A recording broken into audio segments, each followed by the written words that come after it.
If you're a fan of modern horror, you've almost certainly heard of Blumhouse Productions. Regardless of your feelings about their movies, they've undoubtedly left their mark on the horror genre. So it's perhaps only natural that they're now setting their sights on video games with their new Blumhouse Games publishing subsidiary. Horror games continue to be a booming industry, after all, with both mainstream and indie titles proving incredibly popular year-round. Fear the Spotlight from developer Cozy Game Pals is the first of many planned titles from this new venture. Ironically, it now must face the spotlight itself to prove if it's worth your time and money. Having the backing of a large studio is one thing, but if there's no passion, no innovation, no love for the genre, then it's all for naught. Correct? So does Fear the Spotlight do justice to a genre beloved by many, or does it get lost in the shadows of its contemporaries?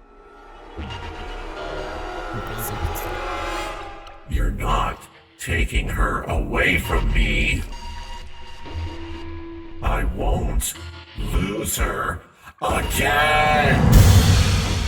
Fear the Spotlight begins like many horror stories before it, with a Ouija board and a seance. School outcasts Vivian and Amy sneak into their school after hours to contact whatever spirits may dwell within the library, and as you can imagine, things don't go as planned. Amy ends up being captured by a mysterious beam of light, and while Vivian manages to escape, she finds herself lost in school halls that seem unfamiliar and also run down. From the moment she arrives, there's a feeling that she isn't alone. Shadowy figures hide around every corner, and a man with a spotlight for a head stalks Vivian wherever she goes. It's clear from the start that Fear the Spotlight is an homage first and foremost. Its narrative tropes aren't anything revolutionary for movies or games, but that feels intentional, and this move actually doesn't make the story unenjoyable. The game didn't exactly frighten me throughout, but I was still having fun with it. I do, however, wish it was a little more ambitious, since I absolutely loved when the game caught me off guard. But if its goal was to be a spooky thrill ride, they at least succeeded on that front. The mystery on the school plays a big part of the overarching narrative, and it's nice that they allow you to come to your own conclusions right up until the very end. The writing makes some attempts to steer your logic with a red herring, but it's pretty easy to see where the plot is headed. Despite this, there are a few key revelations that definitely made me gasp, and the unraveling of everything was certainly one of the more enjoyable parts of Fear the Spotlight. There are many details you'll only learn if you take the time to investigate everything, incentivizing you to check every room thoroughly for notes and clues. The protagonists, Vivian and Amy, however, are a miss for me. They're not badly written per se, but they feel a bit flat. It doesn't always feel like they're connected to the story going on around them, and while this isn't necessarily a deal breaker, it would have helped to make them more fully developed as characters. In psychological horror, strength often comes from seeing how the unexplainable situations affect their mental state and feelings. As it stands, you're left with a story that's fun and brief, but ultimately lacks a strong core at its heart. It's very much like your typical enjoyable popcorn flick. I feel the same sentiments can be applied to the gameplay. Fear the Spotlight does a lot of things right, but doesn't do them particularly well either. Stealth sections aren't super frustrating, and it's easy enough to track the movement of the Spotlight Man. There was one section in particular that actually spooked me with how they introduced it, causing me to audibly curse under my breath as the realization hit me. That said, the stealth sections are perhaps too easy. The punishment of being caught is minimal, and I was never lacking inhalers. It's a tricky balancing act, since on one hand you don't want those portions to be too tough lest the player gets frustrated, but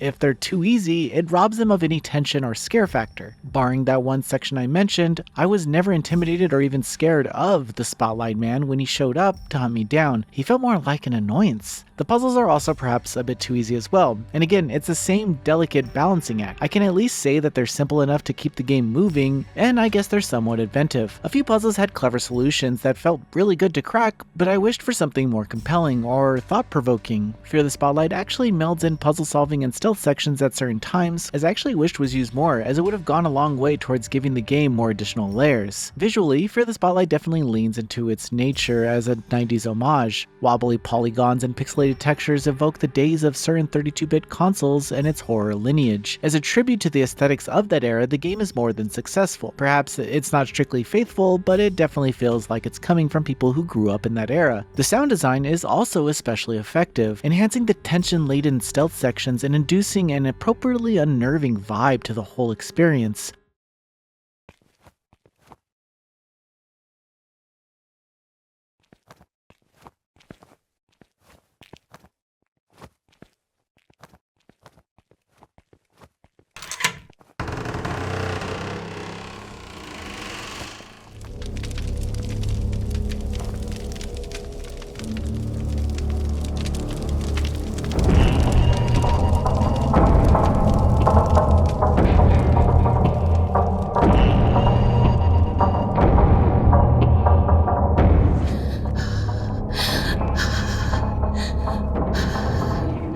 I'm not completely sold on the design of the Spotlight Man, as he feels a bit too derivative of the object head trope. I found the ghostly shadows hiding around the school to be much more frightening and intimidating. Some of the best visual scares come from just catching them out of the corner of your eye. Visual scares and cinematography in particular lend themselves to the fear factor more than the narrative does. What you see, or don't see, or only catch a glimpse of, really sells the whole experience. No, it doesn't make the game terrifying, but it definitely pushes you towards the edge of your seat.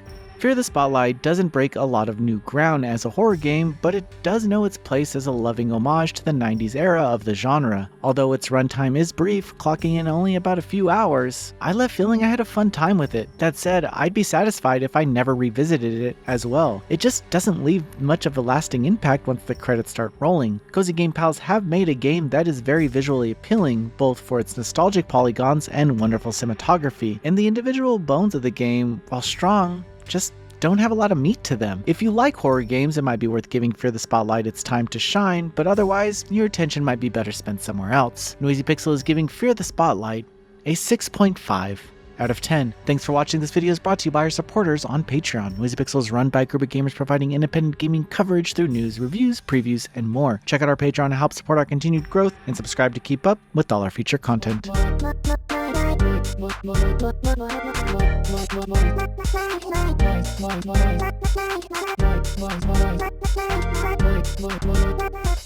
Noisy Pixel.